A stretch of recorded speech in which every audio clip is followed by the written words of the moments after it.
の時間がやってまいりました。皆さんいかがお過ごしでしょうか。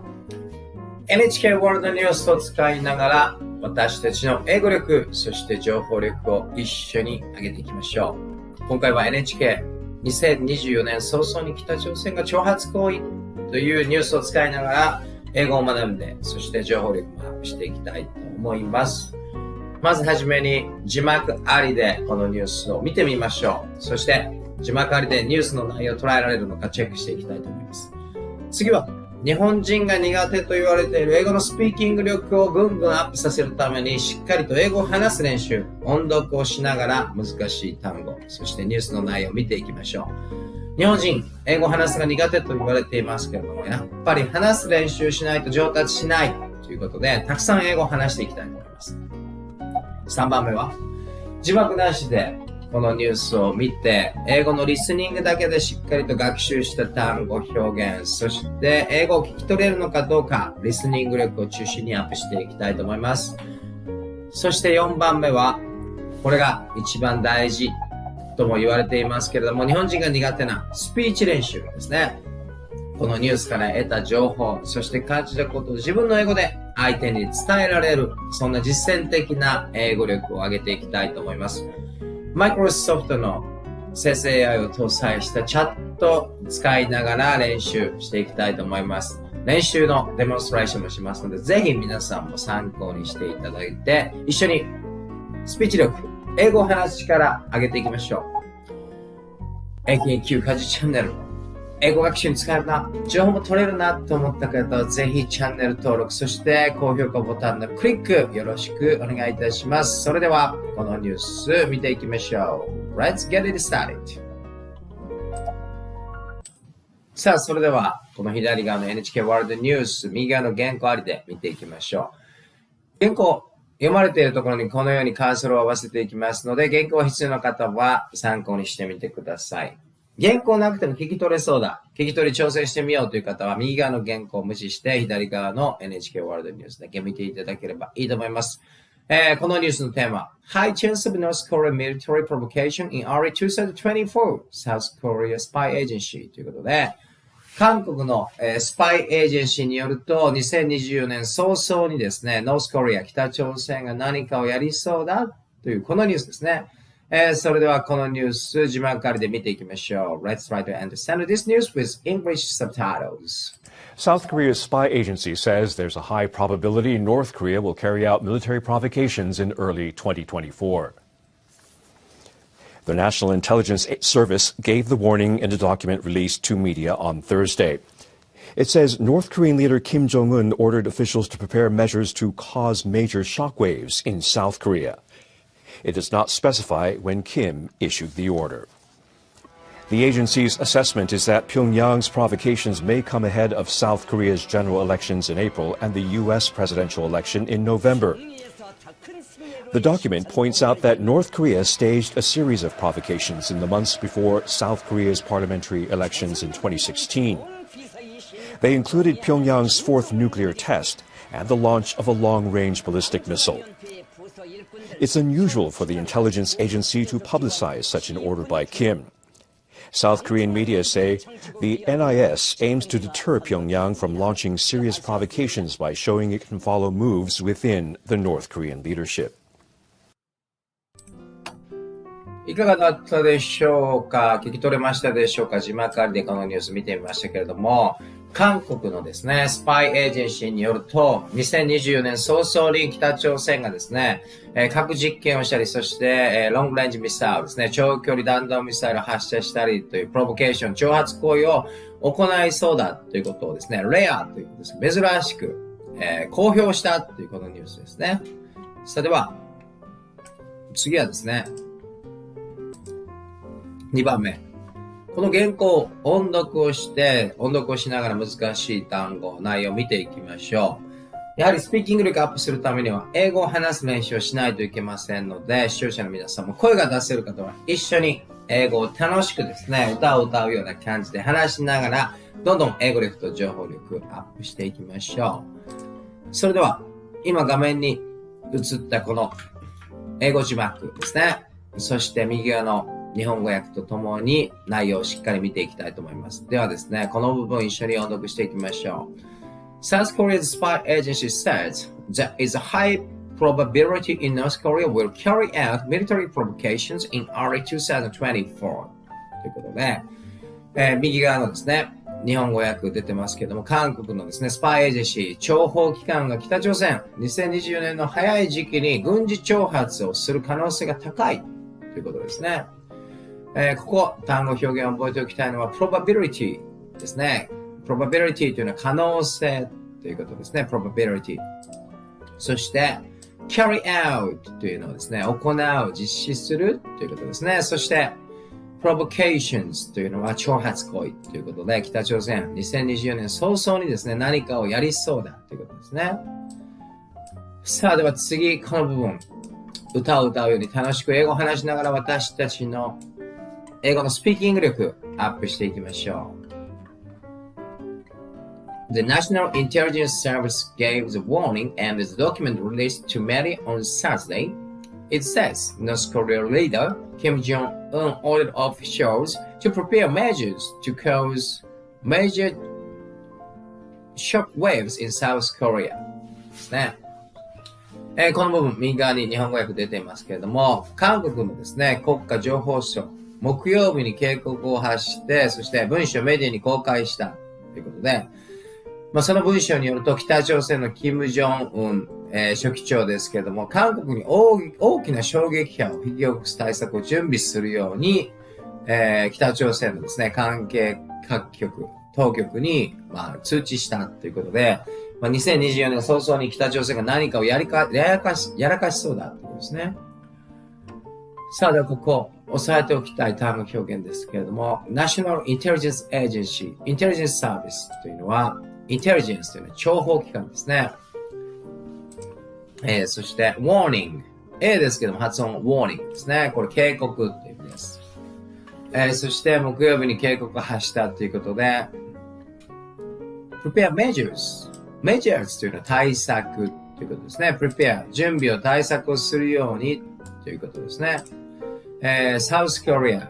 これは韓国ですけども、韓国ですね。大きな衝撃が走る。北朝鮮が走らせるから、それに準備をするようにということをですね、命令をしているということです。さあ、何が起こるのか。2023年終わりですけれども、2024年早々にですね、世界、いろんな問題があります。戦争、中東の問題、そしてウクライナ戦争の問題、そしてミャンマーも忘れてはいけません。そして台湾情勢もありますけれども、この朝鮮半島でもですね、こういう動きになっているということで、2024年一体どんな世界になるのかっていうのが本当にですね、心配ですけども、次、ここを音読しながら見ていきましょう。It does not specify when Kim issued the order. The agency assessment is that Pyongyang provocations may come ahead of South Korea general elections in April and the U.S. presidential election in November. ということで、キム・ジョンイル総書記がですね、いつ命令を出したかっていうのは、not specify ですね、特定はされていないということです。そして、Pyongyang provocation、北朝鮮のですね、挑発行為っていうのは may かもしれないということで、韓国、来年ですね、4月に General Elections、総選挙があるんですね。4月の韓国の総選挙、そしてアメリカの選挙もあります。11月アメリカの選挙もありますけれども、その前にですね、北朝鮮が挑発行為を行うんではないかと伝えられているということですね。では、ここ、押さえておきたい defy というのは、特定するという意味ですね。そして、issue というのはですね、出す、発するということです。issue the order で命令を出すということですね。It does not specify when Kim issued the order. キム・ジョンウン総書記がいつ order 命令を出すかっていうのは not specify 特定されていないということですね。そして assessment というのはですね、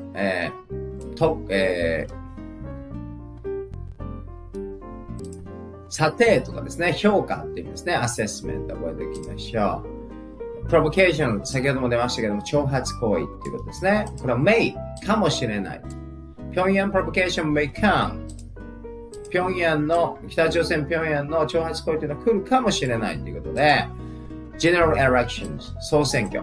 来年2024年4月に韓国で総選挙あるんですね。そして US Presidential Election in November ということで2024年いろんな国で総選挙行われますけども、アメリカでも November 11月にあるということです。それでは次、ここ音読しながら内容を捉えていきましょう。視聴者の皆さんも楽しく歌を歌うように英語を話しながらですね、内容を捉えていきたいと思います。では行ってみましょう。The document points out that North Korea staged a series of provocations in the months before North Korea's parliamentary election in 2026. 右側に日本語訳出てますけれども、この文章によると、北朝鮮という2016年の韓国のですね、国会選挙、parliamentary election、選挙があった2016年の前にも、a series of ということで、一連の挑発行為を行ったことがあるということで、来年、韓国でも総選挙があるので、その前にですね、北朝鮮が provocation、挑発行為をしてくるだろうということですね。では、ここを覚えておきたい単語表現ですけれども、point out、指摘するということですね。a series of ということで、一連のという表現になります。覚えておきましょう。a series of provocation。一連の挑発行為ということですね。そして、この stage というのは行うという意味がありますね。これ過去形になってますけども、行ったという意味です。そして2016年に韓国でですね、parliamentary elections、選挙があって、その前に a series of 一連の provocation、挑発行為を北朝鮮も行った。ですので2024年もですね、やるんではないかと韓国メディアは伝えているということですね。さあ、では次、ここ、音読しながら内容を捉えていきましょう。They include Pyongyang's first nuclear test at the launch of long-range ballistic missiles. It's unusual for the intelligence agency to publicize such an order by Kim. ということで、ここに日本語訳ありますけれども、じゃあ、北朝鮮どんな挑発行為をやってくるのかっていうとですね、ニュークリアテスト、核実験とかですね、ラウンジ、発射するですけども、ロングレンジバラスティックミサイル、長距離弾道ミサイル、核実験、こういうことを北朝鮮やるんではないかと伝えられている。そして、unusual というのはですね、珍しいということですけども、韓国のインテリジェンスエージェンシー、諜報機関がですね、こういった情報をパブリサイズ、一般に公開するということですね。このキム・ジョンイルのですね、命令をパブリサイズ、公開するのは非常に異例、珍しいということです。さあ、では次見ていきましょう。ここですね。音読をしながら内容を捉えていきたいと思います。South Korean media says NIS aims to deter Pyongyang from launching a series of provocations by showing it to follow moves within the North Korea ということで、韓国メディアによると、この情報機関がこういう情報を開示することでですね、北朝鮮が核実験とか長距離弾道ミサイルを撃つ、それを deter、抑止するという狙いがあるということですね。さあ、ではここを覚えておきたい単語表現。aims to、何々を目的とするということですね。aim to、覚えておきましょう。そして、deter ですね。これ動詞で抑制する、抑えるという意味ですけれども、deterrence ということを聞いたことがあると思います。核を持つことで核戦争を抑止する deterrence になるとかですね。この deter 覚えておきましょう。動詞で抑え込む、抑止するという意味ですね。こんな感じでした。さあ、しっかりとこの NHK ニュースからですね、2024年早々に北朝鮮が長距離弾道ミサイルを撃ったり核実験をしたりですね、韓国4月の総選挙前、そして11月のアメリカ2024年大統領選挙の前に挑発行為、プロボケーションをやりそうだという情報、英語を学びながら得れたんではないでしょうか。さあ、では次はですね、3番目。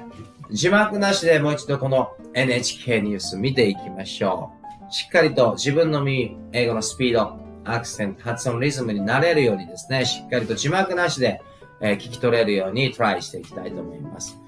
それでは行ってみましょう。Let's try to understand every details of this NHK World News without English subtitles. Let's try to understand. This time, only listening English. Let's try it. South Korea's spy agency says there's a high probability North Korea will carry out military provocations in early 2024. The National Intelligence Service gave the warning in a document released to media on Thursday. It says North Korean leader Kim Jong-un ordered officials to prepare measures to cause major shockwaves in South Korea. It does not specify when Kim issued the order. The agency's assessment is that Pyongyang's provocations may come ahead of South Korea's general elections in April and the U.S. presidential election in November. The document points out that North Korea staged a series of provocations in the months before South Korea's parliamentary elections in 2016. They included Pyongyang's fourth nuclear test and the launch of a long-range ballistic missile. It's unusual for the intelligence agency to publicize such an order by Kim. South Korean media say the NIS aims to deter Pyongyang from launching serious provocations by showing it can follow moves within the North Korean leadership.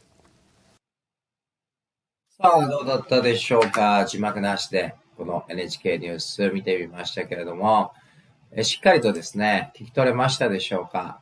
聞き取れなかったなという方はですね、動画前に戻っていただいて何度も英語を聞いて自分の耳を英語のスピード、アクセント、発音、リズムに慣らしながらですね、しっかりと英語力、情報力上げていきましょう。さあ、ここまではですね、1番、2番、3番とこの NHK ワールドニュースから情報、英語を学びながら、得たと思います。次は4番目。これが一番ですね、日本人が苦手と言われていますけれども、英語を話す練習をしていきたいと思います。このニュースから得た情報をですね、北朝鮮2024年の早々にですね、何かプロボケーション、挑発行為をしそうな、こんな情報を得ましたけれども、それを次は自分の英語で相手に伝えるスピーチ練習を、マイクロソフト生成 AI を搭載したチャットを使いながらやっていきたいと思います。このチャットを使うと、まるで人間と英会話をしているような感じでたくさん英語を話せて、そしてチャットから返ってくる英語を聞くだけでリスニング力アップ。そして相手はですね、生成 AI を搭載していますので、関連するたくさんの情報を与えてくれるということで、英語を話しながらですね、しっかりと総合的な英語力、リスニング力、単語表現力、そして情報力もアップできると思います。それではどんな風に練習しているのか今からデモンストレーションしたいと思いますので、参考にしてみてください。使うのは、今画面に映っているこの Microsoft Bing のチャットですね。これ、画面上に映っている文字すべて英語になっていますけれども、英語で話して英会話をしますので、言語設定を日本語から英語に変更しています。もうそれだけでですね、あとは設定を日本語から英語に変更して、このボタンを押して、英語でこのチャットに話しかけると、まるで人間のようにですね、話した内容について、反応してくれて、英語で返してくれます。どんな感じで練習しているのか、今からデモンストレーションしたいと思いますので、皆さんも参考にしていただいて、一緒に日本人が苦手と言われている英語話からですね、スピーキング力高めていきましょう。では行ってみたいと思います。このボタンを押してですね、こんな感じで英語で話しかけると、Hi Bing.How are you doing today? I just watched latest news from NHK World, and as a practice to improve my speaking English ability, I'd like to share that news by speaking in English with you. Are you assist me? And if my spoken English is not correct, such as grammar, pronunciation, and the vocabularies and expressions,Please correct me. Your help will be a big support for me to improve my speaking ability. こんな感じで話すとですね、聞き取ってくれて、それに対してチャット返してくれます。Hello, I'm doing well. Thank you for asking. I'd be happy to help you practice your English speaking skills. Please feel free to share the news you watched on NHK World.I'll do my best to correct any pronunciation, vocabulary, or expression errors you make. Remember, practice makes perfect. こんな感じでですね、いいよ、英語のスピーキング練習手伝うよ。Practice is making it perfect ということで、やっぱり練習は何事でも必要ということでですね、しっかりと英語を話す練習やっていきたいと思います。それではここからはですね、NHK ワールドニュースから得た情報、2024年の早々にですね、北朝鮮が、核実験をしたり、ロングレンジミサイルですね、長距離弾道ミサイルを撃つということで、何か挑発行為を行いそうだということを NHK ニュースから情報として得たということを、英語でスピーチして、英語のスピーキング練習やっていきたいと思います。それでは行ってみましょう。Thank you very much for your reply and assistance for me. I'll try to my best to improve my speaking ability in English. The news information I got from NHK World is that it said North Korea will highly likely to do some provocation act in early year 2024, such as nuclear bomb tests or launch long-range missiles.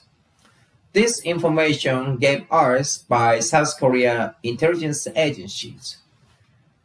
Of course, we wish peaceful world in year 2024, but this kind of negative information related to the Korean Peninsula I got from NHK World News. こんな感じでスピーチすると、それに対してちゃんと返してくれます。Thank you for sharing the news with me. Yeah. It's great that you're practicing your English speaking skills. I'll do my best to help you improve your pronunciation, vocabulary, and expressions. Regarding the news you shared, South Korea's intelligence agencies have reportedly warned that North Korea may conduct provocative acts in 2024, such as nuclear bomb tests or launching long-range missiles. While we all hope for a peaceful world, it's important to stay informed about the latest developments in the Korean Peninsula. Remember, practice makes perfect. Keep up the good work. こんな感じでスピーチした内容に関する、ことをですね、英語のスピーキングと、そしてこの文字で返してくれますので、聞くだけでですね、リスニング力もアップしますし、自分の、スピーチもできますので、非常にですね、英語の総合力上がっていくと思います。そして、このマイクロソフトチャットのすごいところですけれども、こんな感じで、この話題に関する関連する他のニュースソースですね、ニュース記事なんかのリンクを貼ってくれますので、クリックすると、もうすぐそこに飛んでですね、North Korea bows strong response to Pentagon reports and calls it persistent threat。こんな感じで北朝鮮にですね、ついての、記事にも飛んでいくことができるということですね。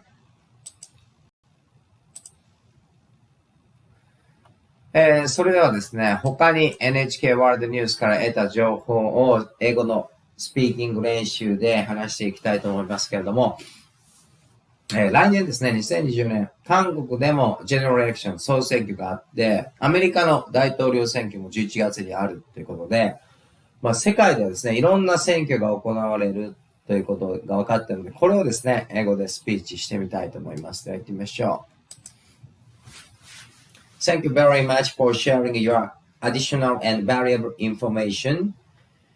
And another information I got from this NHK World News is that next year, 2024, general election will be held in South Korea, and in November 2024, United States presidential election is also will be held. So in year 2024, many countries will have general elections or presidential elections. So apart from South Korea and the United States, is there any other countries will have general elections or presidential election in year 2024? こんな感じで、韓国、アメリカ以外にですね、選挙やる国があるか聞いてみました。You're welcome. It's great to see you practicing your English speaking skills. Yeah. According to my search results, there are several countries that will hold general elections or presidential elections in 2024. Here are some of them. Algeria, presidential election in December 2024. El Salvador, general election in February and March 2024. Ghana, general election in December 2024. India, Lok Sabha and Rajya Sabha elections in 2024. Indonesia, general election in February 2024. Iran, legislative election in 2024. Mexico, general election in June 2024. Pakistan, general election in February 2024. South Africa, general election in 2024. Taiwan, presidential and legislative elections in January 2024. Please note that this is not an exhaustive list, and there may be other countries that will hold general elections or presidential elections in 2024. I hope this information helps. こんな感じでですね、質問したこと、生成 AI を搭載していますので、すごい情報量で返してくれますけれども、来年2024年総選挙、大統領選挙がある国ってどこがあるのって聞いたら、アルジェリア、オーストリア、そしてですね、ブラジル、カナダ、and ドミニカですね、ドミニカリパブリック、ドミニカ、そしてエルサルバドーですね、ガーナ。めちゃくちゃ選挙ありますね。インドア、インドネシア。インドはですね、これ、ラクシャラ、インドと言っても14国いて、非常に大きい国ですから、総選挙というかですね、この地域で行われる選挙がある。そして、インドネシア、ジェネラルエレクション。そして、イランですね。そして、メキシコ、パキスタンということで、本当にたくさんの国、サウスアフリカ、南アフリカ、そしてですね、2020年の1月早々には、台湾、総選挙ありますね。こんな感じでですね、質問したこと、すごい情報量で、このマイクロソフトちゃんと返してくれます。こんな感じでですね、英語をしっかりと話しながら、まるで人間と英会話をしているような感じで、いつでも好きな時に無料で英語を話すことができますので、本当に英語学習のですね、ベストパートナー、非常にいい相方にこのマイクロソフトのチャットになってくれると思います。さあ、それでは次はですね、しっかりとこの NHK ニュースからですね、情報、インプットできたと思います。北朝鮮2024年早々にですね、何かプロボケーション、挑発行為をしそうだということですね。そして韓国の2024年の総選挙前、そして11月アメリカの総選挙前にそういうことが起こりそうだということでした。さあでは、しっかりと英語を話せたと思いますので、このチャットにですね、話した英語、自分が今話した英語どうだったのか、評価をですね、お願いしたいと思います。自分の話している語、どうなのか気になると思いますので、それを英語で質問してですね、聞いてみたいと思います。では行ってみましょう。Hi Bing, thank you very much for your information. I noticed that in year 2024, so many countries will have general elections. And I am Japanese, so personally, I'm so interested in and I put focus on the result of Taiwan election because that election is definitely to decide the future of Taiwan, I guess, related to China. By the way, as I asked you, I am Japanese and I've tried to improve my speaking ability in English. So, what do you feel about my spoken English? Is that okay? Such as my pronunciation, grammar, and vocabularies. I try to be a person who can understand almost every field of topics in English, and as well as I'd like to speak out my knowledge and information for all fields in English. That is, I think, to become a global person. So, what did you feel about my spoken English? Please tell me. こんな感じでガンガン英語を話していくと、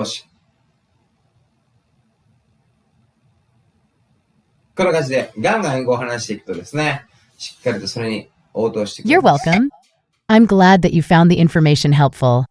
It's great to see you practicing your English speaking skills. I think your spoken English is quite good. Your pronunciation is clear and easy to understand, and your grammar and vocabulary are also good. Keep up the good work. Remember, practice makes perfect. Regarding the Taiwan election, it's definitely an important event that will have a significant impact on the future of Taiwan. According to my search results, the 8th direct presidential elections in Taiwan are scheduled to be held on January 13, 2024, as part of the general election. The incumbent president, Tsai Ing-wen of the Democratic Progressive Party, DPP, has been elected to the office of the president twice consecutively since 2016 and is therefore not eligible for the election. The ruling DPP nominated Vice President Lai Ching-te in March 2023, having already secured the party chairmanship by acclamation. He selected Seo By-kim, the representative to the U.S., as his running mate. The major opposition Kuomintang, KMT, nominated new Taipei Mayor Ho Ui-h as the candidate to the presidential campaign in May 2023. In November, Ho chose the former Legislative Yuan member, legislator, Jia Shakong, to be his running mate. The Taiwan People's Party, TPP, has nominated its leader, Ko Wen-jae, the former mayor of Taipei, who chose Legislative Yuan member, legislator, Cynthia Wu, as his running mate, finalizing in 3 presidential candidates who have been nominated by the major parties. The election is expected to be closely watched by many countries, including Japan, due to its potential impact on the region. I hope this information helps. Keep up the good work with your English speaking skills. こんな感じで、マイクロソフトのチャットを使うと、楽しくですね、英語をしっかりと話す練習ができて、そして、たくさんの情報をスピーキングとこの文字でチャットが返してくれますので、リスニング力アップ、そして新しい単語表現に出会う、情報に出会う、情報力もですね、単語表現力もどんどん上げていくことができると思います。この NHK ワールドニュース、北朝鮮がですね、2024年に、挑発行為をですね、しそうだというニュースでしたけれども、そこからですね、発生して台湾、1月ですね、来年2024年1月13日に台湾の大統領選がある。これはですね、世界中が注目していますけれども、今後の台湾の未来を決める、そして中国がこの先ですね、台湾に関わるどんな動きをしてくるかということで、本当に世界中が注目していると思います。こんな感じで、マイクロソフトのチャットを使うと、楽しく無料でいつでも好きな時に英語のスピーキング練習ができますので、超おすすめです。皆さんもこれを使いながらですね、日本人が苦手と言われている英語で話すからスピーキング力どんどんアップしていきましょう。いかがだったでしょうか？今回の時事ニュースで英語学習。NHK ワールドを使って2024年早々にですね、北朝鮮がprovocation、挑発行為を行いそうだ。どんな挑発行為かというと、ニュークリアテスト、核実験とかですね、ロングレンジミサイル、長距離弾道ミサイルを発射したりということで、本当に世界中を見てもですね、平和という言葉がめちゃくちゃ程遠くなってしまった世界になってますけれども、コリアンペニンスラ、韓国半島でですね、朝鮮半島でも、このように北朝鮮という国がミサイルを発射したり、非常に世界平和を脅かすようなことが行われそうだというニュースでした。皆さんはこのニュースからどんな情報を得て、そしてどんなことを感じましたでしょうか？英検1級家事チャンネル、引き続き英語力アップ、そして情報力アップにつながる動画どんどん上げていきますので、英語学習に使えるな、情報も取れるなと思った方、ぜひですね、迷わずチャンネル登録、そして高評価ボタンのクリック、よろしくお願いいたします。お友達で英語を勉強している方がいればですね、英検1級家事チャンネルっていう英語学習に使えるチャンネルがあるよっていうことで、この英検1級家事チャンネルの共有、そして宣伝、シェアなんかしていただけると、I will become so happy. とても嬉しく思いますので、応援よろしくお願いいたします。Thank you very much for watching my video till the end. How was it? Let's improve our English skills as well as expanding our information knowledge. Thank you for watching until the end. Have a good day, stay healthy, and we wish happy and peaceful New Year 2024. Goodbye.